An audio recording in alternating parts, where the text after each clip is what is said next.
ଯଦି ତମ ପରୀକ୍ଷାରେ ପ୍ରାକ୍ଟିସ କରିବାକୁ ପଡୁଛି ଯେମିତି ଗୋଟେ ଆମେ କେମିତି ଜାଣିବୁ ତା ମାନେ ଆମେ ସିନା ବହିରେ ଅଛି ବୋଲି ଆମେ ପଢି ଦେଇକି ଯାଇଛୁ। ତମର ସବୁ ବହି ଭିତରୁ ଏକ୍ସାମ୍ପଲ ଗୁଡା ପଢିବ, ବହି ବାହାରୁ କିଛି ପଢିବନି।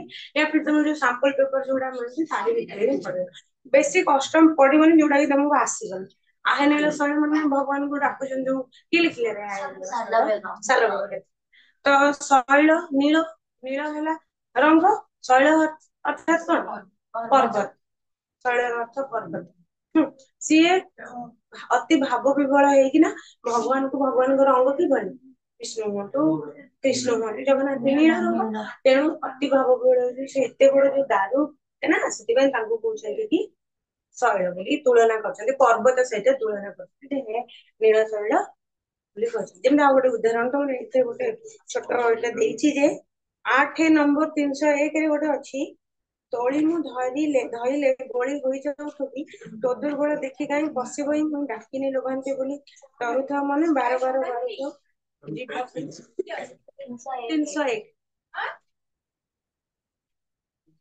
301 ହଁ।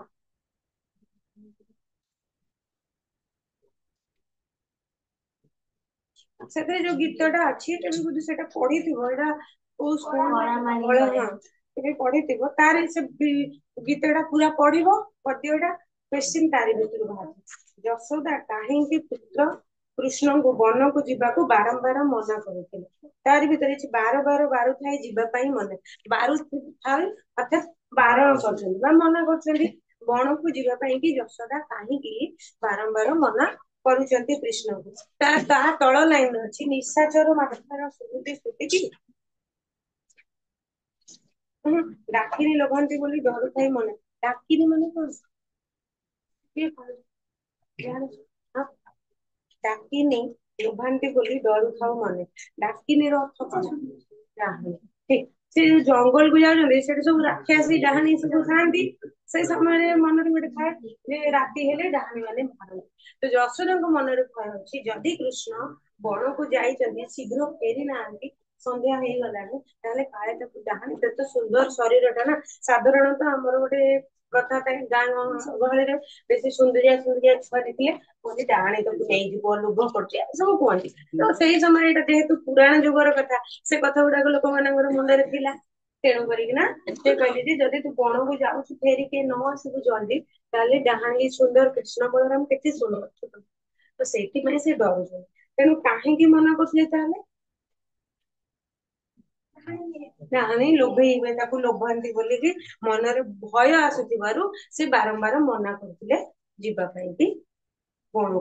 ଝାଞ୍ଜି ଖରା ଲାଗି କୃଷ୍ଣଙ୍କର କି ଅବସ୍ଥା ହେଉଥିବ? ଝାଞ୍ଜି ଖରା ଯୋଉ ଟାଇଁ ଟାଇଁ ଖରା ତାଙ୍କ ଦେହରେ ପଡିବ ଯେତେବେଳେ କଣ ହଉଥିବ? ତାରି ଭିତରେ କ୍ୱେଶ୍ଚିନ୍ ଅଛି, ସରି ଆନ୍ସର ଅଛି, ଝାଳ ବହୁଥିବ ଅଙ୍ଗୁ ଲାଗି ଝାଞ୍ଜି ଖରା ଶ୍ରମ ପାଇ ତରୁ ତଳେ ବସିଥିବ। ତେବେ ଝାଞ୍ଜି ଖରା ବାଜିକି କଣ ହଉଥିବ ତାଙ୍କ ଦେହରୁ? ଝାଳ ବାହାରୁଥିବ। ସେମିତି ସବୁ ଆନ୍ସର ପ୍ୟାସେଜ 5 ମାର୍କ ଯୋଉ ପଡିବ ପୁରା ସହଜ। ଯଶୋଦାଙ୍କର କାହିଁକି କୃଷ୍ଣଙ୍କ ମୃଦୁ ପାଦର ଚିନ୍ତା ହେଉଥିଲା? ବଣରେ ଠିକ କଣ୍ଟା ଲାଗିକି ହୁଏ ମୃଦୁ ପାଦ ଚିନ୍ତା, ତା ଯୋଉ ମୃଦୁ ପାଦଟି କୁଳିଆ ପାଦ ଉପରେ କଣ୍ଟା କାଳେ ଫୁଟିଯିବ ବୋଲି ମାଙ୍କର ଚିନ୍ତା ହଉଥିଲା। ଆଉ କଣ କ୍ୱେଶ୍ଚିନ୍ ଅଛି? କିଏ କୃଷ୍ଣଙ୍କ ଠାରୁ ଅଧିକା ମନୁଆ ବୋଲି ଯଶୋଦା ଭାବୁଛନ୍ତି? କୃଷ୍ଣଙ୍କ ଠାରୁ କିଏ ଅଧିକା ମନୁଆ?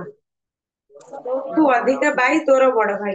ବାଇ ମାନେ ମନୁଆ ହେଲା, ମାନେ ମନେ ରଖି ନ ପାରିବା କି ମନେ ରଖି ନ ପାରିବା ନୁହଁ, ସିଧାସଳଖ ସେଇ କଥା ଏକ୍ଜାକ୍ଟଲି ସେଇ ଶବ୍ଦଟା ନୁହଁ ଯେ ବାଇ ମାନେ ମନେ ରଖି ନ ପାରିବା, ଟିକେ ବାଉଳ ଚାଉଳ ହୁଅନ୍ତି ଆଉ ଛୋଟ ପିଲା ଭୁଲି ଭାଲି ଯାଆନ୍ତି, ସେଇ କଥାକୁ ନେଇକି କହୁଥିଲି। ତେଣୁ କିଏ କୃଷ୍ଣଙ୍କ ଠାରୁ ଅଧିକ ମନୁଆ ତାହେଲେ? ତୋ ଠାରୁ ଅଧିକ ହଉଛି ତୋର ବଡ ଭାଇ ବଳରାମ। କଣ ଦେଖି ଯଶୋଦାଙ୍କ ଆଖି ଶୁଖି ହେଉଥିଲା? ତୋ ମାଧୁରୀ ସୁଚାତୁରୀ ଦେଖି ସୁଖୀ ଆଖି। ତାର ସୁଖୀ ମାଧୁରୀ ହେଲା ସୌନ୍ଦର୍ଯ୍ୟ, ସୁଚାତୁରୀ ସୁନ୍ଦର, ଆଉ ଚତୁରତା ତାର ଯୋଉ ଚଞ୍ଚଳ ଚଳଚଞ୍ଚଳ ଆଉ ସୁନ୍ଦର ଚାହାଣୀ ଦେଖିକିନା ଯଶୋଦାଙ୍କର ମନ, ତାର ଆଖି କଣ ହଉଥିଲା? ଶୁଖି ହେଇଯାଉଥିଲା। पाइजिब एमती ये है पद्यांश से भाया गद्यांश गोटे पाराग्राफ थी जेकोसी विषय ना भल भाव गद्यांश पाराग्राफ टी पढ़ कौ विषय लिखा अच्छे क्वेश्चन को जीव आगे साकू न पढ़ी क्वेश्चन को जीवनी प्रथम पाराग्राफ टा पढ़ीदेव क्वेश्चन जीव जो कौन पचार ठीक क्लियर अनसिन पैसेज अवबोध परीक्षण गद्यांश पद्यांश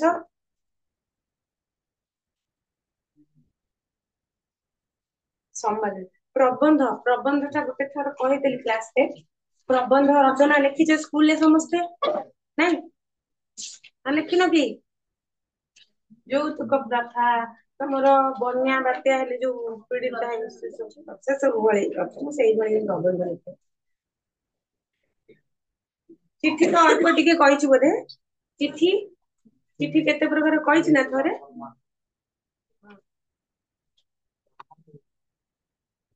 हाँ मु आउ थरे कहिदेबी चिट्ठीटा हैला प्रबंध भी कहिदेबी तबे आमे आजि जो गप पढुथले अधा पढिछ ताकू मिसेइकी आउ ताकू मिसेइकी तमे गद्य पद्य एगुडा पढि परिबो माने दीटा जैसा एका प्रकार हे जिवो मने रहबो तेनु गप सहित तुमको आ भीतर किछि पढिया पय पडिबो तम तो ग्रामर विशेष पढ़ा सरिछि विशेष पढ़ा मने अछि तो ना भूली अछि मने अछि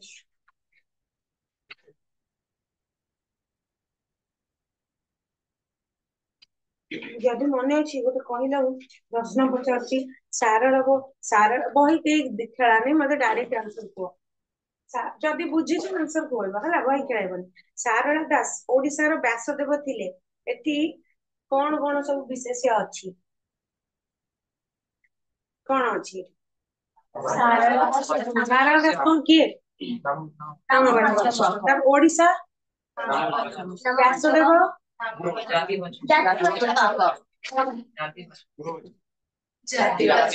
गुणवाचक नुहे कहीं जातिवाचक ये बेले बेले जेते बेले गोटे जनक सहित आउ जन को तुलना करा जाए जहाँ को तुलना करा जाए नामवाचक हेतिले मध्य जातिवाचक सही समय संबंध तेणु से नामवाचक हेतिले मध्य जातिवाचक 372 पृष्ठा सारला दास ओडिशार व्यासदेव थिले सारला दास होचंती नामवाचक व्यासदेव मध्य गोटे नामवाचक संज्ञा नामवाचक विशेष किंतु एठी व्यासदेवଙ୍କ सहित काहाକୁ तुलना करागला सारला दास जेहेतु सारला दास हम ओडिशार लोक सिए कोन ओडिया कवि ना आदि कवि सारला दास तेणु तांकु तुलना करागला व्यासदेव तबे जहाकू तुलना करागला सिए हैला नामवाचक जहा सहित तुलना करागला सिए हैला जातिवाचक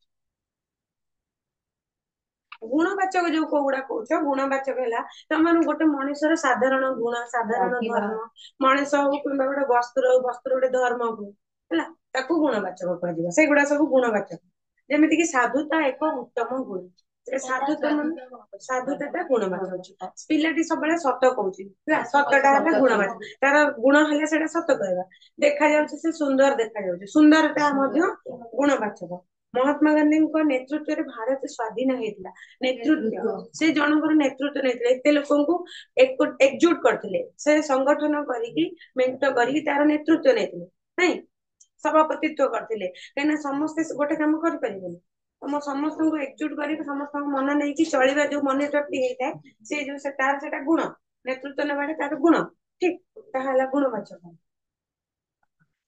से भाया तो कही बाकी आज कौन पढ़ ग्रामर को बसिकी विशेषण नहीं विशेषण अल्प टे पढ़े गप को विशेषण है जो पद अन्य पदर गुण अवस्था संख्या परिमाण बा निर्दिष्टता को प्रकाश करे ताकू विशेषण कहे सबु जिनसर संज्ञा गुड़ा को मन रख संज्ञा मन रखिले जो पाठ आसुनी ना संज्ञा मन पकड़े मन पड़ कौन है कौ विशेष्य कौ विशेषण तबे जेउ पद अन्य पद अच्छा आउ गोटे कहिथिबे क्रियावाचक विशेष्य रे गोटे हैला क्रिया पद पद आ गोटे हैला क्रिया विशेष्य कहि नथिली तार गोटे कहले मते सखा प्रतिदिन सखाळे व्यायाम करबा उचित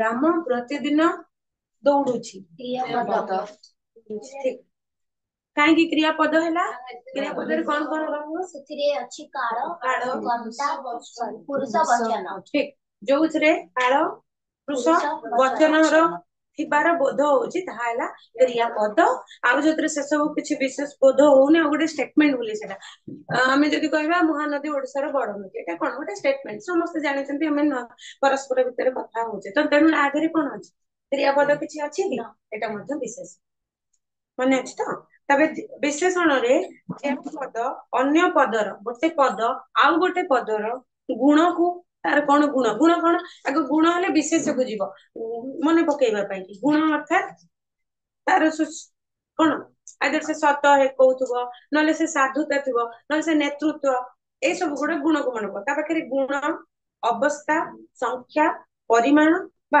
निर्दिष्टता को पर्टिकुलर गोटे जिंस को बुझुथबो निर्दिष्ट तम ना कले तमको जेमिति ए क्लास भितर म तमको तम ना कले तमको ही बुझुची तार ना कले निर्दिष्ट ताको बुझुची कि जदि ओडिया क्लास को एई पर्टिकुलर एई जाको बाहर पिला बुझुथबो ओडिया क्लास पे से ए क्लास पास निर्दिष्ट एटा निर्दिष्ट ओडिया क्लास कि सेपटे जो क्लास होची सेटा निर्दिष्ट सेई क्लास सेई भली को बोध को प्रकाश करे ताको हम विशेषण बोली कहबा उदाहरण तो ज्ञानी लोक सबु आडे आदर पाए एठी ज्ञानी गोटे गुण को बुझाउछ न ज्ञानी गोटे लोक सब आडे आदर पाए अर्थात ज्ञानी हेले गोटे गुण है चोर सबुठी माड़ खाए चोरी करिवाटा कोन गोटे सेना मध्ये गोटे गुण ज्ञान अर्जन करिया गोटे गुण चोरी करिया मध्ये गोटे गुण कोटा भलो गुण कोटा खराब गुण किंतु गुण रे ही जीव सुंदर फूल समस्त मन को मोहि निए तो ये सुंदरता कौन अच्छी तो आम आगर कौन पढ़े जो पदरे ये गोटे गोटे पद जो पदरे अन्य पदर गुण आ कौन अच्छी अवस्था संख्या परिमाण से मन रख गुण थी अवस्था संख्या परिमाण से निर्दिष्टता को बुझुत ही पर्टिकुलर बुझुत वाल्मीकि महर्षि 7 खंड रामायण रे लेखक थिले 7 खंड ठीक संख्या को बुझाउची अल्प जिनिस चलवा महात्मा गांधी लोक को परामर्श अल्पटे परिमाण नहीं ठीक परिमाण गोविंद ताको घर 10 टंका आनिला संख्या आ भितर कोटा विशेषण पुस्तकटीर 10म गल्पटी मते भल लागे अवस्था 10म ऊपर वाक्य रे गुड़िकरे ज्ञानी सुंदर 7 खंड अल्प 10 टंका 10म ए सब गोटे गोटे कौन विशेषण ठीक विशेषण को आमे विभक्त करबा विशेषण जानिदेले को गुड़ाक विशेषण पुणी भाग करबा जेमिति आमे विशेष जानिले नाम को किछि बुझौतु गुणसी पदर नाम को बुझौछि विशेष ताकू पुणी भाग गले ठीक सेमति विशेषण मध्य प्रथमे जानिबा विशेषण कोन ताकू भाग करबा आमे जानिले विशेषण कोन समस्त क्लियर विशेषण कोन ते लास्ट तमे बुझिलो बाबा लास्ट तमे नो आछो कि आज नो आछो ठीक बुझी न पाले कहबो हला जोडा जानि न परछो बुझी परिबनी कहबा रिपीट करा हबो एटा बुझिला तो ठीक तो विशेषण जो भाग विभक्त करे जायछि केते भाग रे कोन कोन प्रथमे आसिला गुणवाचक विशेष्य सॉरी विशेषण गुणवाचक विशेष्य मध्ये थिला मने पडुछि गुणवाचक विशेष्य थिला ये आसिला गुणवाचक विशेषण सेथिरे जेउ विशेषण पद विशेष्य पदर गुण को प्रकाश करे ताको गुणवाचक विशेषण हुआ जाए आगुरु जदि हमें गुणवाचक विशेष्य पढुथले तार संज्ञा कोन थिला गुणवाचक विशेष्य पद कौन सी निर्दिष्ट गुण को व्यक्ति हो कि वस्तु हो कि जिनस जेकोसी गुण को जदि आम बुझे ताहा गुणवाचक विशेष एति कौन कहला जो विशेषण पद विशेष्य पदर गुण को प्रकाश करथुवा सी थिला जेकोसी वस्तु व्यक्ति बा वस्तुर गुण को जदि परिप्रकाश करथला सेटा हला विशेष्य गुणवाचक विशेष्य एठी सेही विशेष्य पदर गुण को जदि प्रकाश करूछि ताको गुणवाचक विशेषण बोली कहबा तबे विशेष्यर गुण को परिप्रकाश करूछि विशेषण गुणवाचक विशेषण हैला देटा जंग सिमिलरिटी रहला से भी गुण को परिप्रकाश करूछि ये भी गुण को परिप्रकाश करूछि खाली कोन मने रखियो कहिले सी हैला कोन से वस्तु बा व्यक्तिर गुण को परिप्रकाश करूछि ये हैला से विशेष पदटा को बा गुणवाचक विशेष्य को परिप्रकाश तार गुण को परिप्रकाश कर विशेष्यर गुण को परिप्रकाश कर गुणवाचक विशेष बोली कहबा। उदाहरण अच्छी सुशील छात्र सुशील माने भल गुणर से गोटे गुणवाचक नहीं से छात्रटीर गुण है छात्र है कौन नामवाचक नहीं छात्र नामवाचक नुहे हाँ मर्दुष कौन छात्र जातिवाचक जदि मुझे राम सुशील अटे ताले रामटा होता नामवाचक तो छात्र कौन तेरे छात्र जातिवाचक हेले विशेष्य नहीं गोटे विशेष्य विशेष्यर गुण को ये बुझौछि नहीं विशेषर गुण माने छात्र होजंती जातिवाचक विशेष्य तार गुण हैला से होछि सुशील शांत शिष्ट नम्र भद्र तेणु ता गुण को बुझेला तो सुशील हैला एठी को विशेषण गुणवाचक विशेषण ठीक छात्रटीर गुण से जो छात्रर गुण हैला सुशील तेणु ता गुण को जेहेतु बुझौछि गुणवाचक जटिल अंक जटिलता कौन तार अर्थ कौन गहिर हृद हृद ये लिखाई ह्रद हम ना हृदर अर्थ हृदय अच्छी किंतु गहिर हृद कौन तेणु ये तुम स्पेलिंग मिस्टेक अच्छे ह्रद कर रूफला अच्छी रमती कर एमती अच्छे रूफला तुम रफला अंक को प्रकार विशेष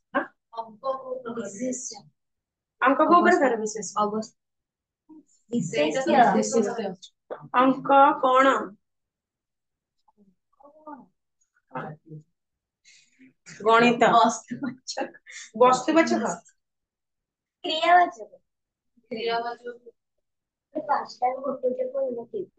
हाँ कही जा तमें भाई कह कौन अंकटा गणित कौन नामवाचक तमर तमर तमें से कहले बोली कहले ना बुझी कहला विषय विषयटा कौन विषय एमती आम कहे बही अंक बही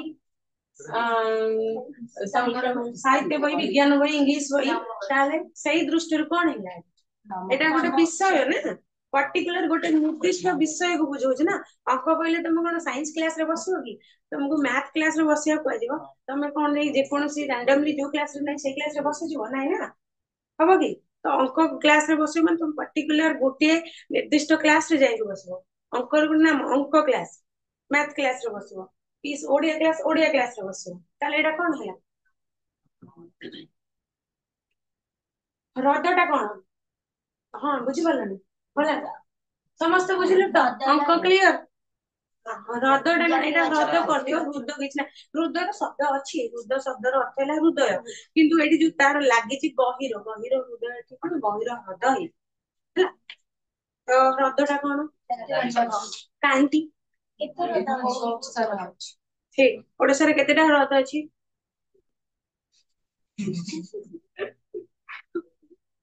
गोटे अच्छी जोटी बुलिया जाइए से गोटे ह्रद ना चिलिका पड़ो चिलिका गोटे ह्रद ना ना ताकू गणिच ना आउ क्या ह्रद बोली कौच कईटारे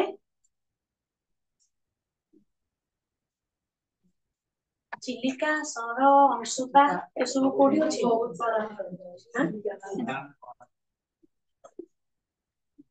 एटा गणा जाए नदी केटा तुमको गणब एटा जीके क्वेश्चन गणब कौन केतेटा जिले तुम कईटा जिला तुमको सब गणा है गणिनी हाँ से जीके क्वेश्चन केतेटा देश केतेटा महादेश केतेटा महासागर ये सब जीके रे थाए आपको गणा आम जापर से गोटे देश गणिया को जापर कि गोटे गोटे महादेश गणिया को जापर आम या कौट पढ़ा जीके रु ही कहे ठीक ताले गहिरटा कौन गहिर ह्रद गहिरटा कौन गुणवाचक गहिर खाली गभीर गभीरटा कौन विशेषण कहले एठी तुम आम कौन पढ़े विशेषण गुण अवस्था संख्या परिमाण आ निर्दिष्टता को बुझाए तापर आम पढ़ले जो विशेषण पद विशेष पदर गुण को प्रकाश करे प्रथम से विशेषण को नहीं देखा तापर कौ प्रकार विशेषण ନାଇଁ ପ୍ରଥମେ ସେଟା ବିଶେଷଣ ତ ବିଶେଷଣ ନା ନାଇଁ ବିଶେଷଣ କାହିଁକି ବିଶେଷଣ ପରିମାଣ ଠିକ ନୁହେଁ କି ଗହିରଟା ଗୋଟେ ତମ ଗହିର ହେଇପାରେ ଅଳ୍ପ ବି ମାନେ ଏଟା କଣ ଗଭୀର ହେଇପାରେ ଅଗଭୀର ବି ହେଇପାରେ କମ ଗଭୀର ବି ସୁଗଭୀର ଅଗଭୀର ନାଇଁ କି ସୁଗଭୀର ହେଲା ବହୁତ ସାରା ପାଣି ଅଛି ଗଭୀର ପାଣି ଅଗଭୀର ହେଲା ଅଳ୍ପ ପାଣି ଅଛି ତେଣୁ କରିକିନା ଗୋଟେ ପରିମାଣ କରୁ ଏତେ ପାଣି କମ ପାଣି ଠିକ ତାପରେ ଗହିର ହ୍ରଦ ହ୍ରଦ କଣ ଗୋଟେ ବିଶେଷ୍ୟ ହଁ ବିଶେଷ୍ୟର ଇଏ ହେଲା ସେଇ ହ୍ରଦଟି ଗହିର ଅର୍ଥାତ ସେଇ ହ୍ରଦଟିରେ ଗହିର ପାଣି ଅଛି ସେ ଗୋଟେ ତାର ଗୁଣକୁ ବୁଝେଇଲା ତେଣୁ ଗୁଣବାଚକ ବିଶେଷଣ ଉନ୍ନତ ଦେଶ ଦେଶ ହେଲା ତମର ଜାତି ବିଶେଷ୍ୟ ଆଉ ଉନ୍ନତ ହେଲା ପ୍ରଚଣ୍ଡ ଶକ୍ତି ତାପରେ ବହୁତ ସାରା ଶକ୍ତି ଅଛି ନାଇଁ ଶକ୍ତି ମାନେ ଜ୍ଞାନୀ ବ୍ୟକ୍ତି ଆଚ୍ଛା ରୁହ ପ୍ରଚଣ୍ଡ ଶକ୍ତିରେ ଶକ୍ତିଟା କଣ ନାମବାଚକ ଜ୍ଞାନୀ ବ୍ୟକ୍ତି ଜାତି ହଉଛି ଜାତିବାଚକ ଜାତିବାଚକ ଭେରି ଗୁଡ ଜ୍ଞାନୀ ଗୁଣବାଚକ ନିର୍ମଳ ବାୟୁ ମୁକ୍ତ ବାୟୁ ହଉଛି ନାମବାଚକ କିଏ କଲା ତମର ଗୁଣବାଚକ ବିଶେଷଣ ବିଶେଷଣରେ ରହିଲା ଯେକୌଣସି ବିଶେଷ୍ୟ ପଦର ଗୁଣକୁ ବୁଝଉଥିଲେ ତାହା ଗୁଣବାଚକ ବିଶେଷଣ ତାପରେ ଆଉ ଗୋଟେ ଆସିଲା ଅବସ୍ଥା ବାଚକ ବିଶେଷଣ ଗୁଣବାଚକ ପରେ ଆସିଲା ଅବସ୍ଥା ବାଚକ କଣ ଆଚ୍ଛା ଅଛି ଦେଖ ଏଇଠି ଯୋଉ ଧାଡି ଗୁଡା ତମର ଉପରେ ନାହିଁ କି ପଦ ଅବସ୍ଥା ସଂଖ୍ୟା ପରିମାଣ ସେ ସବୁକୁ ନେଇକିନା ସେ ଉଦାହରଣ ମଧ୍ୟ ଦେଇଛି ଏସବୁ ଥିଲା ଗୁଣର ଉଦାହରଣ ତାପରେ ଆସିଲା ବିଭିନ୍ନ ପ୍ରକାର ଅବସ୍ଥାର ଉଦାହରଣ ଯେଉଁ ବିଶେଷଣ ପଦ ବିଶେଷ୍ୟ ପଦର ଅବସ୍ଥାକୁ ବୁଝାଏ ମନେ ରଖିବା ବହୁତ ସହଜ ଅବସ୍ଥା ବାଚକ ମାନେ ତାର ଅବସ୍ଥାକୁ ହିଁ ବୁଝଉଥିବ କୋଉ ଅବସ୍ଥା ନାଇଁ ଆଚ୍ଛା କହିଲ ଯୁବକଟା କଣ ଗୋଟେ ଲୋକର ଅବସ୍ଥା ନାଇଁ ମାନ ମନୁଷ୍ୟର ଅବସ୍ଥା ବୃଦ୍ଧା ବୃଦ୍ଧା ସେ ମଧ୍ୟ ତାର ଅବସ୍ଥା ଆଉ ଗରିବ ଅବସ୍ଥା ଧନୀ ଅବସ୍ଥା ଛୋଟ ପିଲା ତାର ତାର ଅବସ୍ଥା ନାଇଁ ଠିକ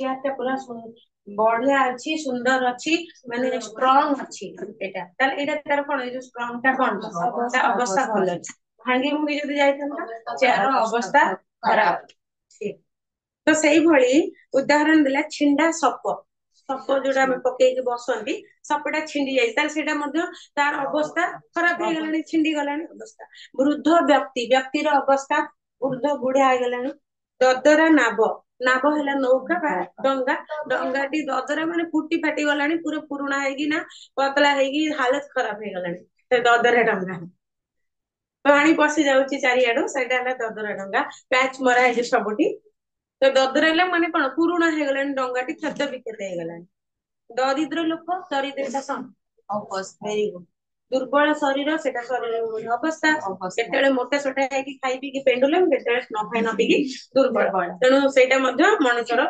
ଅବସ୍ଥା ବୁଝିଗଲା ଦିଟା ଯାକ କ୍ଲିୟର ନା ଡାଉଟ କାର ହଁ ନିର୍ମଳ ବାୟୁ ନିର୍ମଳ ଟା କଣ କରେ ଗୁଣ ବାୟୁ ଟା କଣ କାହିଁକି ଗୋଟେ ଦେବତାର ନା ଆଉ ନହେଲେ ତମ ଯୋଉ ପଞ୍ଚ ମହାଭୂତରୁ ଗୋଟେ ନାଇଁ ଜଣଙ୍କ ନାଁ ନୁହେଁ ନାମବାଚକ ତମେ ଯଦି ଦେବତାକୁ କେତେ ଲୋକ ଆମ ଯେମିତି କହୁଛୁ 33 କୋଟି ଦେବତା ଯଦି ଦେବତା ଅର୍ଥରେ ନଉଛ ବାୟୁ ଦେବତା ନାମବାଚକ ଯଦି ତମେ ପଞ୍ଚମହାଭୂତ ଯୋଉ ଆମର ଅଛି ଆମର ଶରୀର ଟା ଭୌତିକ ଜଗତ ତାର ନଉଛ ତାହେଲେ ମଧ୍ୟ ସେଇଟା ଗୋଟେ ନା ପାଞ୍ଚଟା କଣ ପଞ୍ଚମହାଭୂତ ବାପା ମା ମନେ ରଖିବା ପାଇଁ କଣ ସେମିତି କରିଦିଅ ବାପା ବାରେ ବାୟୁ ପା ବାରେ ପାଣି ଅରେ ଅଗ୍ନି ବାପା ମା ମାରେ ମାଟି ଆରେ ଆକାଶ ନାଇଁ ତା ଭିତରୁ ପଞ୍ଚମହାଭୂତ ଗୋଟେ ବାୟୁଟା ପବନଟା ନୁହେଁ କି ହେଇଗଲା ତାହେଲେ ସେ ପଞ୍ଚମହାଭୂତରୁ ଜଣଙ୍କର ନା ହେଲା କ୍ଲିୟର ଠିକ ବାକି ଦିଟା କ୍ଲିୟର ସମସ୍ତଙ୍କର ନା ଡାଉଟ ଲାଗୁଛି ନାଇଁ ତ ଆସିବ ତ ପଚାରିଲେ ତମେ ବୁଝୁଛ ତ ବାବା ତାପରେ ଆସିଲେ ସଂଖ୍ୟାବାଚକ ବିଶେଷ ଆପଣ ସଂଖ୍ୟାବାଚକ ବିଶେଷ ସେଇଟା ମଧ୍ୟ सॉरी विशेषण संख्यावाचक विशेषण जदि आम न जीवा से बही छाड़देवी कौन को बुझो तू किसी गोटे संख्या को बुझो तू ठीक जो विशेष्य पदर जो विशेषण पद विशेष्य पदर संख्यार सूचना दिए संख्या को बुझे आम संख्यावाचक विशेषण 25 टंका 25 हूँ संख्या टंका मान विशेष्य गोटे 5 किलो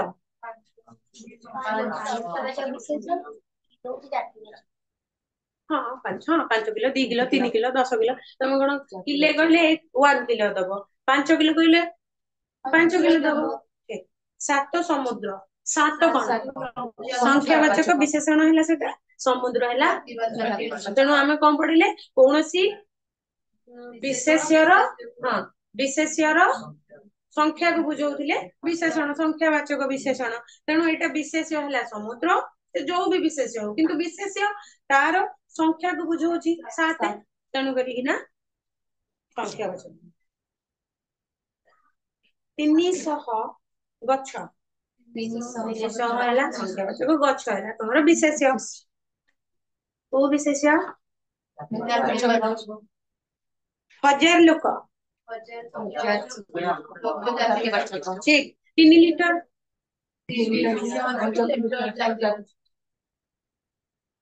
लिटर विशेष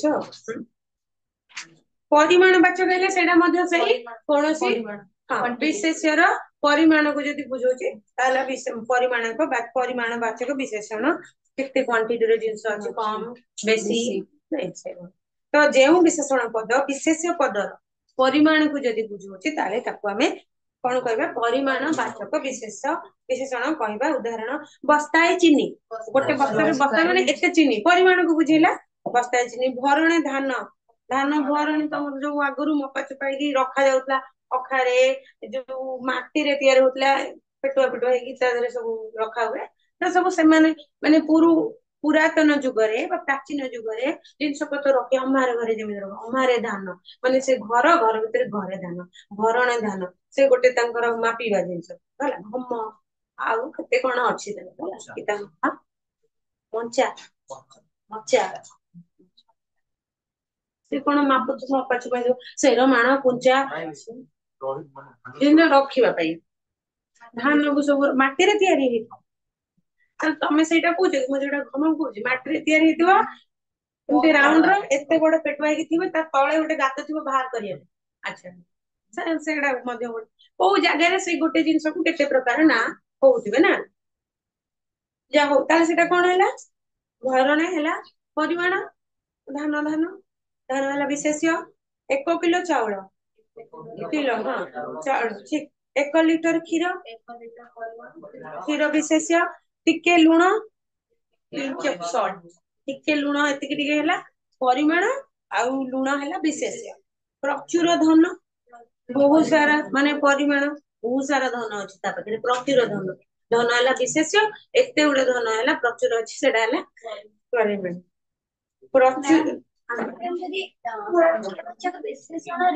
5 किलो तो संख्यावाचक 1 किलो चाउल परिमाण 500 सॉरी सेटा परिमाणवाचक हो पारे एटा से संख्या परिमाण दीटा जाक हो पारे कहीं 1 किलो चाउल से कौन लिखला 5 किलो 5 किलो 5 किलो एटी 5टा संख्यावाचक एटी 1 किलो चाउल हेले एकटा हम जदि खाली ताले संख्यावाचक किंतु 1 किलो चाउलर परिमाण को बुझाऊँ तमें जदि जाई करबो 5 किलो कहले किलो हैला किलो किलोटा ऊपर जोड़ा 5 किलो खाली तुम गोटे माने शब्द कह 5 किलो ताले विशेष किए विशेषण किए 5 है विशेषण संख्यावाचक विशेषण किलोटा है तुम कौन विशेष्य ठीक से दीदी कहबी 5 किलो चाउल 5 किलो चाउल मिसे ताले 5 किलो चाउल चाउलटा कौन हम विशेष्य 5 किलोटा हो परिमाण परिमाणवाचक कहीं 1 किलो 5 किलो 5 किलो गोटे कहली गोटे शब्द 5 किलो यदि खाली 5 किलो कहते चाउल फल आउ किसी विशेष न था तुम ସଂଖ୍ୟାବାଚକରେ ନେଇଥାନ୍ତ। ଯଦି ତା ଦେହରେ ଆଉ ଗୋଟେ ବିଶେଷ୍ୟ ପଦ ଲାଗିଲା ତାହେଲେ ସେଟା 5 କିଲୋ ପରିମାଣ। ଯଦି 10 କିଲୋ ଅଟା କହିବି, ଅଟା ହେଲା ତମର ବିଶେଷ୍ୟ, 10 କିଲୋ ଟା ପରିମାଣ। ଆମେ କହିଲେ ନା ଗୋଟେ ବିଶେଷ୍ୟର ପରିମାଣକୁ ଯଦି ବୁଝଉଥିବ, ଉପରେ ଯୋଉଟା ଲେଖା ହେଲା ସେଟା କୋଉ ବିଶେଷ୍ୟର ପରିମାଣକୁ ବୁଝାଏ, ଗୋଟେ ବିଶେଷ୍ୟର ସଂଖ୍ୟା ବା ଗୋଟେ ବିଶେଷ୍ୟର ପରିମାଣକୁ ବୁଝାଉଥିବ। ଉପରେ ଯୋଉ ଧାଡିଟି ଲେଖା ହେଲା 5 କିଲୋ, ତାହେଲେ ଏଇଠି ଆଉ କିଛି ବିଶେଷ୍ୟ ନାହିଁ, କେବଳ କିଲୋ ଅଛି। ତେବେ କିଲୋଟାକୁ ଆମେ ଜାତିବାଚକ ବିଶେଷ୍ୟ, କୋଉ ବାଚକ ବିଶେଷ୍ୟ, ଜାତିବାଚକ ବିଶେଷ୍ୟରେ ନେବା, ଯଦି ଓଜନ କରିବା ସେଟା ଗୋଟେ ମାଧ୍ୟମ, ତାହେଲେ ସେଠି କିଏ ରହିଲା ଆଉ 5ଟା ଆମେ ପରିମାଣରେ ନେଇପାରିବିନି, 5ଟା ଗୋଟେ ସଂଖ୍ୟା, ନାଇଁ ସଂଖ୍ୟାବାଚକ। କିନ୍ତୁ ଯଦି କହିବା 5 କିଲୋ ଚାଉଳ, ତାହେଲେ ଚାଉଳ ଗୋଟେ ବିଶେଷ ଅଛି, ତେଣୁ ସେ ଚାଉଳର ବିଶେଷଣ ପଦ ହେଇଗଲା 5 କିଲୋ, ବା ସେଇଟା ଗୋଟେ ପରିମାଣ ହେଇଗଲା ହେଲା।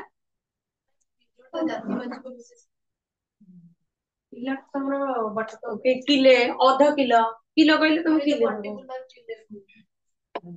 କିଲୋ କିଲୋ କିଲେ କହିଲେ ଏକାର ଲଗେଇଲେ କିଲେ ଚାଉଳ ଦିଅ ହେଲା, କିଲେ ଚାଉଳ ଦିଅ, କଣ କହିଲେ ଗୋଟେ କିଲୋ ଚାଉଳ ଦିଅ, କିଲୋ ଚାଉଳ କହିବ, କଣ କହୁଛ ଏକ ତାକୁ କିଲେ କହୁଛ, ତାପରେ 5 କିଲୋ ସିନା କିଲେ ତ ଆକ୍ଚୁଆଲି ପ୍ରନାଉନ୍ସ କିଲୋ ହିଁ ହଉଛି ନା।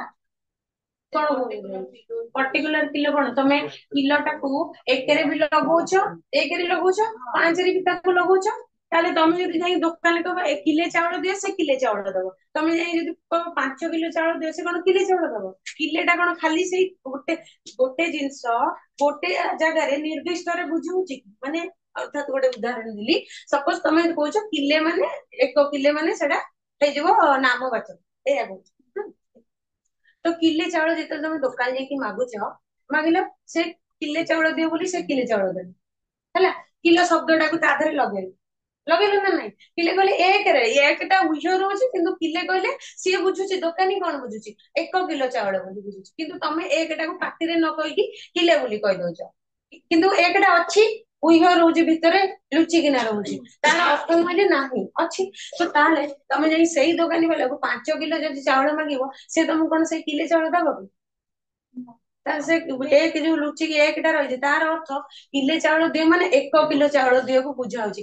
ଆମର ଯୋଉଟା କହିବାରେ ଗୋଟେ ଅଭ୍ୟାସ ହେଇଗଲାଣି ବୋଲିକି ଆମେ କହୁଛେ, କିନ୍ତୁ ତାକୁ ଯଦି ତମେ ଇଂଲିଶ ରେ କହିବ, ଓଡିଆରେ ଆମର କହିବାର ଅଭ୍ୟାସ ହେଇଗଲାଣି ବୋଲି, ଲୋକାଲ ଯୋଉ ଆଞ୍ଚଳିକ ଭାଷାରେ କଥାବାର୍ତ୍ତା କରିବାର ଅଭ୍ୟାସ ହେଇଗଲାଣି ବୋଲି ଦୋକାନରେ ମାଗୁଛେ କିଲେ ଚାଉଳ, ତାକୁ ତମେ ଟ୍ରାନ୍ସଲେଟ କର ଇଂଲିଶ ରେ କଣ କହିବ?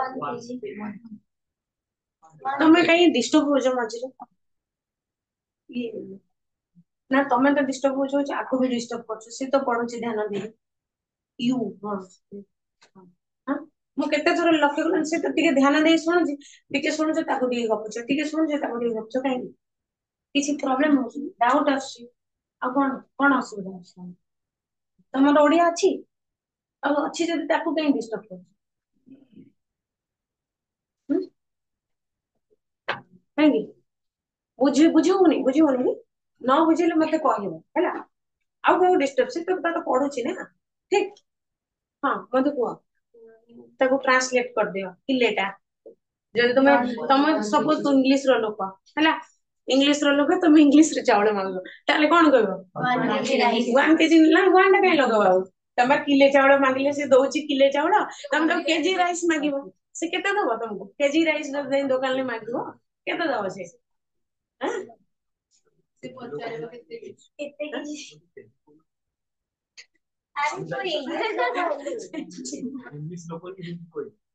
ନାଇଁ ସେ କହିବା କଥା, କେଜି ଟାକୁ ଓଡିଆରେ କଣ କହୁଛ? କିଲୋ। କିଏ ତାକୁ କେଜି କହୁଛନ୍ତି, କିଏ କେଜି ଆଳୁ ଦିଅ ବି କହୁନାହାନ୍ତି କି? ତମେ କିଲେ ଆଳୁ ଦିଅ କହୁଛ, କିଏ କେଜି ଆଳୁ ଦିଅ ବି କହୁଛନ୍ତି, ନାଇଁ କି? ତ ଆମେ ଯେହେତୁ ଆଞ୍ଚଳିକରେ କଥାବାର୍ତ୍ତା, ଆମ ଘର ପାଖ ଆଖ ଦାଦା ଖୁଡି ଦୋକାନ କି ନିଜ ବନ୍ଧୁ ପଡିଶାଙ୍କ ଦୋକାନ, ଆମେ ଯାଉଛେ କିଲେ ଆଳୁ କହିଲେ ସିଏ କିଲେ ଆଳୁ କହିଲେ ସେ 1 କିଲୋ ଦେଇ ଦଉଛନ୍ତି, ନୁହେଁ କି? କିନ୍ତୁ ତା ବୋଲି କଣ ସେଇଟା ନାମବାଚକରେ ହେଇଯିବ କି? ତମକୁ ମୁଁ ଗୋଟେ ସପୋଜ ଖୁସିରେ ଡାକିବି ଗୋଟେ ନାଁ ଟେ, ଜାତିବାଚକର ନାଁ, ତମେ କଣ ତା ବୋଲି କଣ ସେଇଟା ତମେ ନାମବାଚକ ବଦଳିକି ଜାତିବାଚକ ହେଇଯିବ? ସେଇଟା ହବନି। କିଲେ ଆଳୁ ଯୋଉ କହୁଛ 5 କିଲୋ, କିଲୋ ଯୋଉ ୱାର୍ଡ ବା କେଜି ଯୋଉଟା କହୁଛ, ତମେ କେଜି କଥା କହୁଛି, କେଜି ଆଳୁ ଦୋକାନରେ ମାଗୁଛ, କେଜି ଆଳୁ ଦିଅ, ସେ କେଜି ଆଳୁ ତମକୁ ଦଉଛି, କିନ୍ତୁ ଯେତେବେଳେ ତମକୁ 5 କେଜି ଆଳୁ ଦରକାର, ତମେ କଣ ମାଗୁଛ? 5 କେଜି ମାଗୁଛ ନା ନାଇଁ? ताले से केजी टा कौन है नामवाचक जदि तो गोटे जगह व्यवहार तो से 5 केजी रे भी केजी 10 केजी से सबुथिरे मिसुची ना नहीं आमे कथार्ता होउचे बोली कहि दउचे दुकान ले किले आलू कहले से किले बुझी के दे दउची किलेटा उइह रहउची राम गोटे भल पिला हां अटेटा उइह रहउची किंतु अटेटा अछि ना नहीं अच्छी ना नहीं से राम गोटे भल पिला अटेटा हम किंतु कोउने कथा कथा रे एते माने एते लंबा कोन राम गोटे भल पिला राम गोटे भल पिला अटे बोली किंतु अछि ना नहीं हम तो कोउने से दुकान जाई कोन कहि मागुच 1 केजी की केजी दियो होछ ना हो ना नहीं ताको किंतु केजी जो दउछ तार परे तमे कोहुनो सिना 1टा किंतु ता भितरे रहउची रुचि कि ना रहउची हां 1 रहउची तो ताले सेठी 1 केजी आलू दियो कहले 1 केजी आलू दियो 5 केजी आलू दियो कहले 5 केजी आलू दियो 10 केजी आलू कहले 10 केजी आलू दियो तेणु से जो केजी टा 1 रे लागला 2 रे लागला 5 रे लागला 10 रे लागला हैला सेही दृष्टि रु एटा हेबो आउ किले 5 किलो आउ 1 किलो चाउल भी डिफरेंट कहले गोटे संख्या रे जीवो गोटे परिमाण रे काई जीवो जदि सेते आउ किछि तमरो विशेष पद लागि थांता ताहाले सेटा परिमाण रे जाई थांता हैला चाउलर परिमाण सेठी जो लेखा गला 5 किलो कहार परिमाण सेठी कहबो तमे आमे बा कहि पढिले गुना गोटे विशेष्यर परिमाण को बुझौतिले सेटा परिमाणवाचक विशेष्य हबो विशेषण हबो तबे सेठी विशेष्य की कहार परिमाण को बुझा जदि किलोटा को तमे विशेष्य रे नउच ताहाले परिमाण एटा 5 टा कोन परिमाण की 5 टा गोटे संख्या ने आउ जदि पर शब्द रे लेखिलो 1 किलो चाउल तले चाउलटा ऑलरेडी गोटे विशेष्य अछि सेही विशेष्यर परिमाण हैला 1 किलो 1 किलो कहले एटा संख्या हबनी कारण 1 किलो तो ओजन करियो सेटा एति की परिमाण हबो एक चाउल हबनी यदि चाउल न कि जदि गोडा आउ गोटे के जिंस हबो ताले सेटा संख्या रे तमे गणी परिबो 5 खंड 5टा संख्या रे गणी परिबो 5 खंड जदि कहबी ताले संख्या रे गणी परिबो किंतु किलो 5 किलो चाउल अछि माने चाउल को कोन गणी के देबो कि ताले जदि 5 चाउल खाली हबो 5 चाउल जदि हबो ताले 5टा जदि तुम कान को ठीक सुबुची बोली भाबिबो ताले 5टा हे दिबो संख्यावाचक किंतु 5 किलो चाउल हेले सेटा गोटे परिमाण को बुझौछ हैला एति की क्वांटिटी को बुझौछ क्लियर हैला परिमाण हैला तापरे निर्दिष्टता वाचक गोटे जिंस गोटे पर्टिकुलर जिंस को बुझौतो सेही ही निर्दिष्ट जिंस तुमको जेमती घंटा कहले मैं एटा को हाथ घंटा बुझुचे कि चेयर कहले निर्दिष्ट चेयर एटा तो तम मोबाइल की तार मोबाइल जहां मोबाइल निर्दिष्ट तारे मोबाइल को बुझुचे क्लास कहले पर्टिकुलर ओडिया क्लास कहले निर्दिष्ट एही क्लास को तो हम 4-5टा क्लास अछि तो ओडिया क्लास कहले तुम को क्लास करिवो निर्दिष्ट जोटी ओडिया पढ़ा हो कि मैथ क्लास कहले निर्दिष्ट जोटी मैथ पढ़ा हो तबे जो जिनिसटा जेउ विशेषण विशेष्य पदर गोटे विशेष्य पदर निर्दिष्टता को बुझौथिबो परिप्रकाश करथिबो ताको हमें निर्दिष्टतावाचक विशेषण कहबा आकु पुनी दी प्रकारर भाग करा जायछि बाकी गुडा को एक एक रहला निर्दिष्ट वाचकटा दी प्रकारर पूरणवाचक संख्यावाचक एति की पढेबे पूरणवाचक हला विशेषण संख्या रो गठित होई विशेषर निर्दिष्टता को प्रकाश करे जेपरि एति छाउन ताउन रे एति पढौनी टाइम होबनी गप पढिया एति की काली आर क्लास को पढी के आसीबो हैला निर्दिष्टता वाचक विशेषण जाय पढी के आसीबो जा बुझा आ किछि न पढथबो आसी पचारिबो हैला आर क्लास देखिबा जे पूरणवाचक विशेषण संख्यावाचक विशेषण कौन आउरी मध्य अछि मु आबे एटा लास्ट सरे दिबी तमरा आउरी अछि सर्वनाम विशेषण गोटे अछि तुलनात्मक विशेषण अछि आउरी दीटा एक्स्ट्रा अछि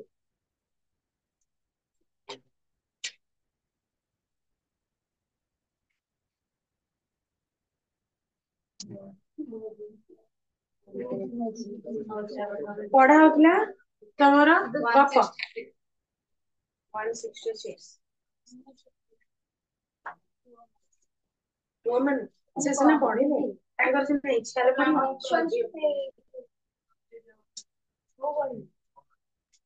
अच्छा किए पढ़ी पाठ करिया को चाहूच पढ़िबो नहीं ड्रामा यात्रा करो नहीं कि स्कूल ले मोनो एक्शन करी ना तमे करी ना तमे तमे करना तमे करी छ एक्टर तमे टाइम कम अच्छी जे पढ़िबो हाथ देखो 1 आ के मु कहि देबे ए जे पढ़ा होतिला हमर अत्याचारिता हैला अत्याचारिता रे फास्ट दृश्यटा सरी के सेकंड ठीक हां ठीक हां से बोली से हाथ देखि तम माने तमे नहीं पढ़ुना हम कथा कहछे पढ़ुन हबनी ठीक अरे पढ़िले कॉन्फिडेंस बढ़िबो हैला जेते पिलांक आगे पढ़िबो धाड़ी धाड़ी निजर कॉन्फिडेंस बढ़िबो कि हां मु एते लोग पाके कहि पारते नाले बहुत जिंस जानि थिबो किंतु कहि पार नथिबो मो भळे स्टेज फोबिया हे जिवो सब जानथिबो स्टेज ऊपर गला सब भूली जाई ठीक द्वितीय दृश्य थिला 166 पेज रो एकांकिका फास्ट एकांकिका तुम अत्याचारिता 166 पेज रो द्वितीय दृश्य रे पढ़ाबो सेइडु अत्याचारित स्वामी संघ विभिन्न प्रकार तो संघ थिला तांकर गोटे पर गोटे ता परटु पढ़ाबो स्टार्ट करो विनोद ब्रज जाए अछि पूरा दीटा पेज शिव विनोद ब्रज शिव आउ तो किछ नहीं आ कोन अछि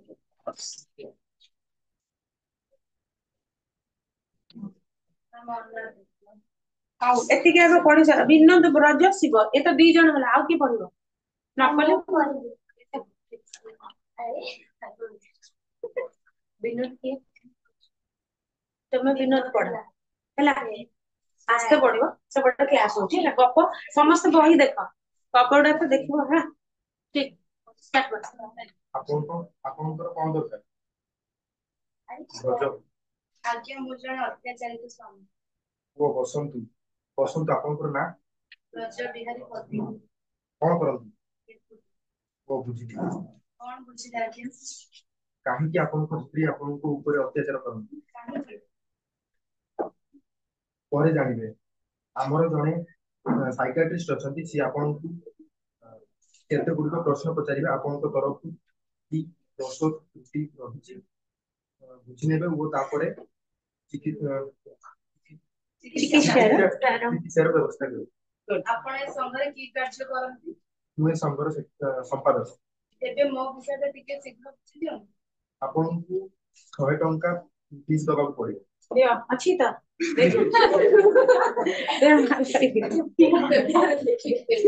पॉकेट रूपा सांगे सांगे टंका बाहर करके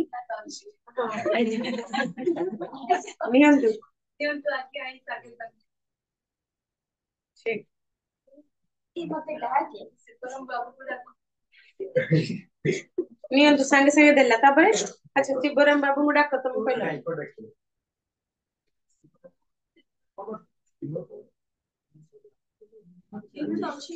अच्छा अच्छी पढ़े चपरा से कहबे कि शिवराम बाबू को डाकी चपरा जी के जी मैं एटा तो कैरेक्टर नहीं जाय कोला कॉलिंग बेल भी मारिले मु भी 100 टका देली बाबा 100 टका अछि तू देली ना तो कॉलिंग बेल मारिले मारले जण चपरा से प्रवेश कला शिवराम बाबू को डाकी दे से कहला हैला तो बसंत शिवराम बाबू तापरे आसुचंदी चपरा से प्रस्थान प्रस्थान कोन प्रस्थान अर्थ प्रवेश हैला आसिले हैला प्रवेश कले शिवराम बाबू किछ समय पर आसी बसिले तापर बसंत शिवराम बाबू ये हेउची श्री ब्रज बिहारी पति डेपुटी मान एडा आपण पढिबे माने तमे पढिबो तमे पढिबो बसंत शिवराम बाबू ये होचंती श्री ब्रज बिहारी पति डेपुटी मजिस्ट्रेट अत्याचारित स्वामी तांकु टिके परीक्षा करंती ठीक लेखा लिखिर मन करले नमस्कार आपण डेप्यूटी मजिस्ट्रेट ना आई सी मते केते गुडे प्रश्नर उत्तर देबे ठीक ठीक उत्तर देबे बुझिले देवी पचारती आपण केते वर्ष होला मैंने कट कट करके पढ़े ड्रामा रे रोल खाता बढ़िया पढ़ू ठीक आपण केते वर्ष होला विवाह करलेनी 15 वर्ष होला आपणक बयस 40 स्क्रीन कर 30 पाखापाखी शिक्षिता कॉलेज रे आईए पढुथिले मो सहित प्रणय करी 3 थर फेल होला पर आई सी आपणक स्त्री देखिबा को केमिति ଅସୁନ୍ଦରୀ ନୁହନ୍ତି କିନ୍ତୁ ପ୍ରସାଧନ ସାହାଯ୍ୟରେ ସେ ନିଜକୁ ଖୁବ ସୁନ୍ଦରୀ କରିପାରନ୍ତି। ପ୍ରସାଧନ କଣ? ମେକଅପ୍। ଆଇ ସି ସନ୍ତାନ ସନ୍ତତି ଦୁଇଟି ପୁଅ, କେତେ ବର୍ଷ ତଫାତରେ? ଗୋଟିକୁ 10 ଆଉ ଆରଟିକୁ ବର୍ଷେ। ଆପଣ ମାସରେ କେତେ ଦିନ ଟୁର କରନ୍ତି? ହାରାହାରି 20 ଦିନ। ବାକି 10 ଦିନ ଅଫିସ କାର୍ଯ୍ୟରେ ବ୍ୟସ୍ତ ରୁହନ୍ତି। ମୁହଁରେ ମୁହଁରେ ଭାତ ଗୁଞ୍ଜିବାକୁ ସମୟ ନଥାଏ। ସ୍ତ୍ରୀଙ୍କୁ ସିନେମା ଥିଏଟର ଦେଖେଇ ନିଅନ୍ତି? ସମୟ କାହିଁ, ସେ ତାଙ୍କର ନିଜେ ନିଜେ ଯାଆନ୍ତି। ଆଚ୍ଛା, ସ୍ତ୍ରୀଙ୍କୁ ତମେ ଖୁବ ସୁନ୍ଦରୀ ବୋଲି କେବେ କହିଛନ୍ତି? ମନେ ପଡୁନି ଆଜ୍ଞା, ସେଇ ବାହାଘର ବେଳେ କହିଥିବି ବୋଧେ। ତାପରେ ଆପଣ କେବେ ଆଉ କହିନାହାନ୍ତି? ସମୟ କାହିଁ। That accounts for it. ଆଚ୍ଛା, କି ଧରଣର ଅତ୍ୟାଚାର ଆପଣଙ୍କ ଉପରେ ସେ କରନ୍ତି? ଏଇ ଦେଖନ୍ତୁ, ମୁଁ ଟୁରରୁ ଫେରିଲା ବେଳେ ଦେଖି ମୋ ସ୍ତ୍ରୀ ଘରେ ନାହାନ୍ତି, କିନ୍ତୁ ଘରେ ଥିଲେ ବି ମତେ ଅଭ୍ୟର୍ଥନା ଜଣାନ୍ତି ନାହିଁ। ହଠାତ୍ ଗୃହଲକ୍ଷ୍ମୀ ସମିତିର ସଭାକୁ ବାହାରି ଯାଆନ୍ତି। ମୁଁ କପେ ଚା ବି ପାଇବାକୁ ପାଏନି। ପୂଜାରୀ ଚାକର ମାନେ ସଂଘ ଗଢିଥିବାରୁ ପୂଜାରୀ ରୋଷେଇ କରି ଥୋଇ ଦେଇ ଚାଲିଯାଏ। ଚାକର ତା କାମ ସାରି ବୁଲିବାକୁ ବାହାରିଯାଏ। ମୁଁ ସବୁ କାମ ବାଧ୍ୟ ହୋଇ କରେ। କେବଳ ଏଇଆ? ନାହିଁ, ଆହୁରି ଅଛି ଆଜ୍ଞା। ଯୁଦ୍ଧ ଲାଗିଲା ଇଣ୍ଡୋନେସିଆରେ, ମୋ ସ୍ତ୍ରୀ ଆହତ ସୈନ୍ୟମାନଙ୍କୁ ମଫଲର ବୁଣିବାରେ ବ୍ୟସ୍ତ। ଅଥଚ ମୋର କୋଟ ପ୍ୟାଣ୍ଟ ସାର୍ଟ ଛିଣ୍ଡିଗଲାଣି, ମରାମତି ହୋଇପାରୁନି, ବୋତାମ ନାହିଁ, ଲଗା ହୋଇପାରୁନି। ଆଉ କଣ?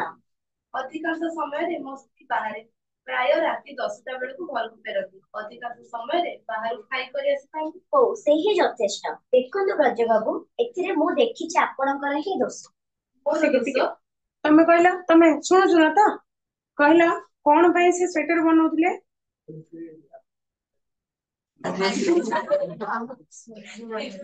ଇଣ୍ଡୋନେସିଆରେ ଯୁଦ୍ଧ ଲାଗିଥିଲା ବୋଲି। ଠିକ। ନେକ୍ସଟ। ମୋର ଦୋଷ? ହଁ, ଆପଣଙ୍କର। ଭଲ ସାଇକୋଲୋଜିଷ୍ଟ କଲେ ଆପଣ, ମୋର ଭଲ ଦୋଷ କେଉଁଠି? ଆହା, ରାଗୁଛନ୍ତି କାହିଁକି? ଶୁଣନ୍ତୁ, ଆପଣ ବଡ ଅସାମାଜିକ ହୋଇ ପଡିଛନ୍ତି। ସ୍ତ୍ରୀଙ୍କ ସହିତ ଯଥେଷ୍ଟ ମିଳାମିଶା କରିପାରିନାହାନ୍ତି। ସେଥିପାଇଁ ମୁଁ କଣ କରିବି? ମୋର ତ ଫେର ଚାକିରି ଅଛି। ସଂସାର କଥା ବୁଝିବାକୁ ମୁଁ କଣ ପାଇଁ? ତେବେ ଖାଲି ଚାକିରି କରିଥାନ୍ତେ, ସ୍ତ୍ରୀ ସଂସାର କରିନଥାନ୍ତେ। ଯେଉଁମାନେ ଚାକିରି ସର୍ବସ୍ୱ, ସେମାନଙ୍କର ସ୍ତ୍ରୀ ମାନେ ଏଇପରି ସ୍ୱେଚ୍ଛାଚାରୀ ହବାକୁ ବାଧ୍ୟ ହୁଅନ୍ତି। ଆପଣଙ୍କର ଅନୁମାନ ଭୁଲ ହେଇପାରେ, କିନ୍ତୁ ମୁଁ କହେ ନାରୀ ମାନଙ୍କ ବିଷୟରେ ଆପଣଙ୍କର କୌଣସି ଧାରଣା ନାହିଁ। ନାରୀ ତ ନାରୀ, ବାହା ହେବେ, ପିଲା ଛୁଆ ଜନ୍ମ କରିବେ। ନା, ଆପଣ ମାନେ ମତେ ସାହାଯ୍ୟ କରିପାରିବେନି ଦେଖୁଛୁ। ଆପଣ ସାହାଯ୍ୟ ଦରକାର କରୁନାହାନ୍ତି। ମୁଁ ଯାହା କହୁଛି ସେହି ଅନୁସାରେ କାମ କରନ୍ତୁ। ଦେଖିବେ ଆପଣ ସ୍ତ୍ରୀଙ୍କ ଜବତ କରିପାରିବେ କି ନାହିଁ। ଆପଣଙ୍କୁ ସୋସିଏବଲ ହବାକୁ ପଡିବ। କେମିତି ହେବି ବତେଇ ଦିଅ। ସୋସିଏବଲ କଣ? ସମାଜରେ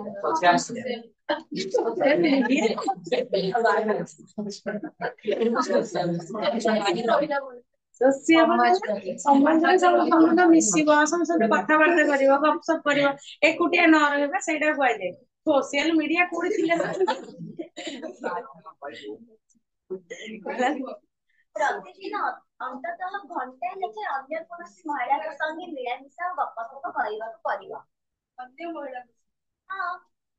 ତାକୁ କୁହାଯାଏ ସୋସିଏବଲ, ଅର୍ଥାৎ ସମସ୍ତଙ୍କ ସହିତ ସାଙ୍ଗସାଥି ହବ, କଥାବାର୍ତ୍ତା କରିବ ନାଇଁ।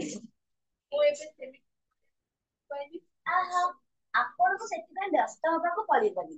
ଆମେ ତାର ବ୍ୟବସ୍ଥା କରିଦବୁ। ଆମର ଗୋଟେ ଡୋମେଷ୍ଟିକ ରିହେବିଲିଟେସନ ସୋସାଇଟି ଅର୍ଥାৎ ପାରିବାରିକ ଥଇଥାନ ସମିତି ଅଛି। ଟିକେ ରୁହ। କିଏ କହିଲା ବତେଇ ଦବା ପାଇଁ କି? କିଏ କହିବ? କିଏ କହିଲେ ଯେ କେମିତି ହେବ ବତେଇ ଦିଅନ୍ତୁ। ସୋସିଆଲ ହବା ପାଇଁ କି କଣ କରିବାକୁ ପଡିବ? କିଏ କହିଲା ଏଟା ବତେଇ ଦିଅନ୍ତୁ? ରଜବାବୁ। ଠିକ, ରଜବାବୁ କହିଲେ ଟିକେ ବତେଇ ଦିଅନ୍ତୁ ନାଇଁ। ଗୁଡ। ନେକ୍ସଟ। କଣ ରେଫ୍ୟୁଜ ରିହାବିଲିଟେସନ ବୋଲି? ହଁ, ଅତ୍ୟାଧିକ ସ୍ୱାମୀ ମାନଙ୍କୁ ପରିବାରରେ ଶାନ୍ତି ଶୃଙ୍ଖଳା ଆଣିବା ଦିଗରେ ଏହି ସମିତି କାର୍ଯ୍ୟ କରେ। ଏଥିରେ ବହୁ ଭଦ୍ର ମହିଳା ସଭ୍ୟ ଅଛନ୍ତି। ଯେଉଁ ସ୍ୱାମୀ ମାନେ ଅତ୍ୟାଚାରିତ, ସେଇମାନଙ୍କୁ ସାମାଜିକ କରିବା ପାଇଁ ଏମାନେ ସାହାଯ୍ୟ କରନ୍ତି। ସେମାନଙ୍କର ଚିତ୍ତାକର୍ଷକ ବ୍ୟବହାର ଦ୍ୱାରା ତାଙ୍କୁ ମୁଗ୍ଧ କରି। କିନ୍ତୁ ଅତ୍ୟାଚାରିତ ସ୍ୱାମୀ ମାନଙ୍କର ଚିତ୍ତକୁ ଆକର୍ଷଣ କଲା ପରେ ଯଦି ସତକୁ ସତ ସେମାନଙ୍କୁ ସଶରୀରରେ ଆକର୍ଷଣ କରନ୍ତି? ସେ ଭୟ କରନ୍ତୁ। ଅତି ବିଶିଷ୍ଟ ଭଦ୍ର ମହିଳା ସମାଜରେ ପାରିବାରିକ ସୁସ୍ଥତା ଓ ସୁଖ ଫେରି ଆଣିବା ଦିଗରେ ବ୍ରତୀ ହୋଇ ଏ କାର୍ଯ୍ୟ କରୁଛନ୍ତି। ଆଚ୍ଛା, ଗୋଟେ କଥା, ଏଇ କୋଉ ଅଫିସ କୁ ଆସିଛି? ଅତ୍ୟାଚାର। ଠିକ। ବେଶ ମତେ କେବେ ସାମାଜିକ କରିବାକୁ ଚେଷ୍ଟା କରନ୍ତୁ। ଆପଣ ସନ୍ଧ୍ୟା ବେଳେ ଆସନ୍ତୁ, ସବୁ ବ୍ୟବସ୍ଥା କରିଦିଆ ହେବ। ହେଇ ନିଅନ୍ତୁ ରସିଦଟା। ହଉ ଯାଉଛି, ସନ୍ଧ୍ୟାରେ ଆସିବି। ଅନାଦି ବାବୁ। ଅନାଦି ଅନାଦି ଆଚ୍ଛା ଗୋଟେ 100 ଟଙ୍କା କିଏ କାହାକୁ ମାଗିଥିଲା? ନା କିଏ ନୁହଁ?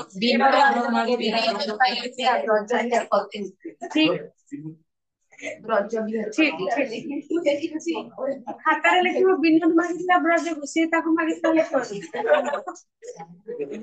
ଠିକ ନେକ୍ସଟ ଅନାଦି କିଏ ପଢ ଭଲ ଆଉ କଣ? ଅନାଦି ଗୋଟେ ଅଛି, ଅନାଦି ବ୍ରଜ। ଅନାଦି କିଏ? ଭଲ ଆଉ କଣ ବ୍ରଜ ବାବୁ ସେଠୁ ପଢ। ତମର ଅଛି ବା 173 ରେ। ଆଚ୍ଛା ଇଏ ଗୋଟେ ଗୋଟେ ଲୋକ ନାଇଁ, ତାପରେ ଫେରିଲି ବି ଅଛି। କିଏ ପଢିବ ଆଉ?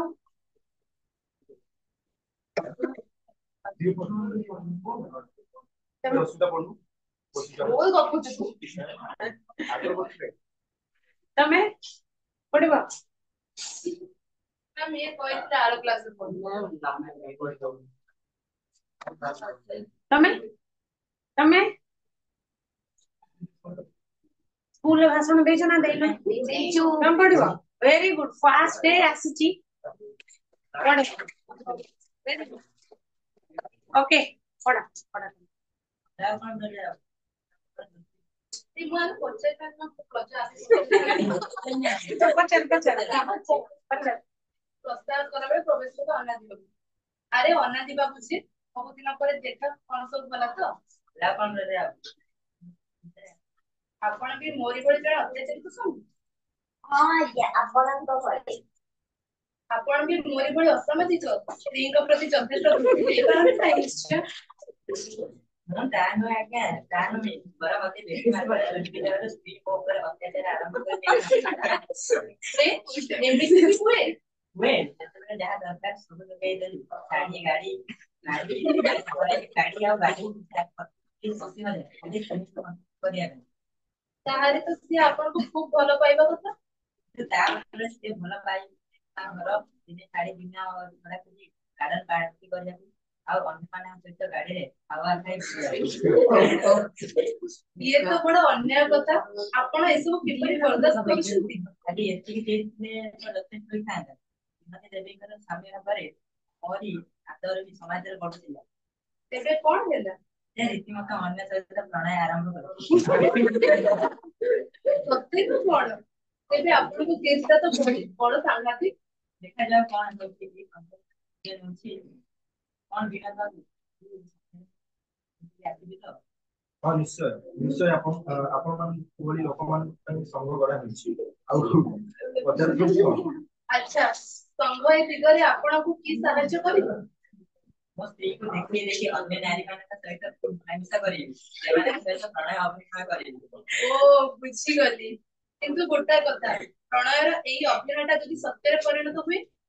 ଆପଣ ବାରମ୍ବାର ସେଇ କଥା କହୁଛନ୍ତି। ଆପଣ ବାରମ୍ବାର ସେଇ କଥା କହୁଛନ୍ତି।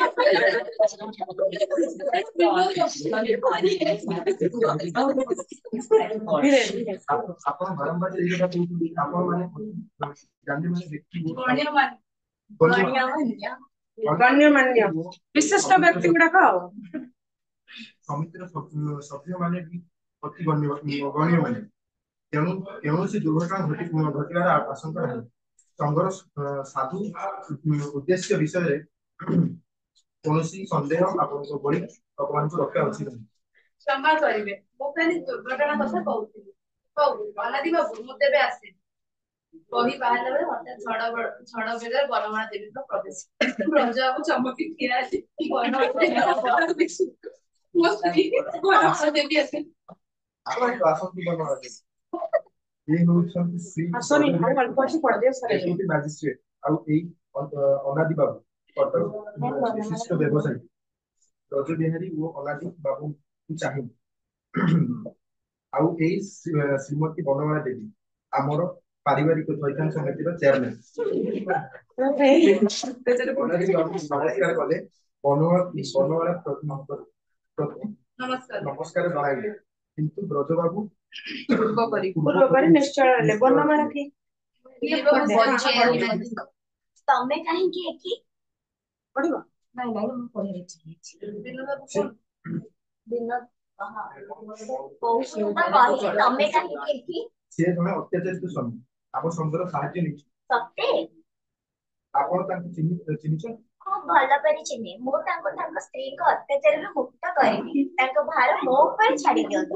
ତାହେଲେ ତ ଅତି ଉତ୍ତମ। ବୁଝିଲେ ବ୍ରଜବାବୁ, ଆପଣଙ୍କର ଭାରି ଭଲ ବାନ୍ଧିବ। ସମିତିର ଚେୟାରମ୍ୟାନ ଆପଣଙ୍କର ଭାର ନେଲେଣି ନା କଣ କହୁଛନ୍ତି? ନା କହିବି ଆଉ କଣ, ମୋର ଭାଗ୍ୟ ଭାରି ଭଲ। ଆସ ମୋ ସାଙ୍ଗରେ ଚାଲ। ହଉ ଚାଲ, ବିନୋଦ ବାବୁ ଅନାଦି ବାବୁକୁ ଜାଣି ତେବେ ଆସୁଛି।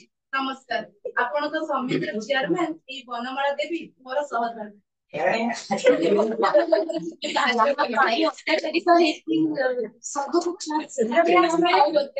ସମସ୍ତେ ଗପଟା ପଢିଦବ।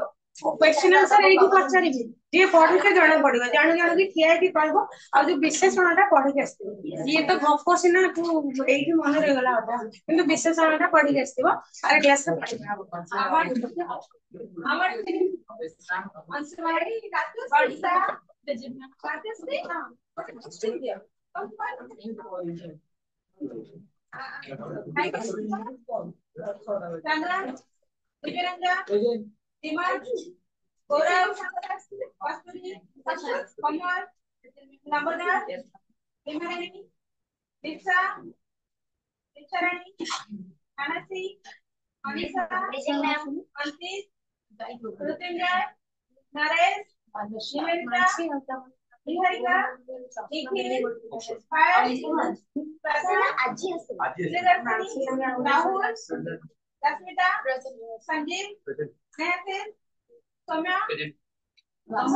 ଆଜି ଆସିବ।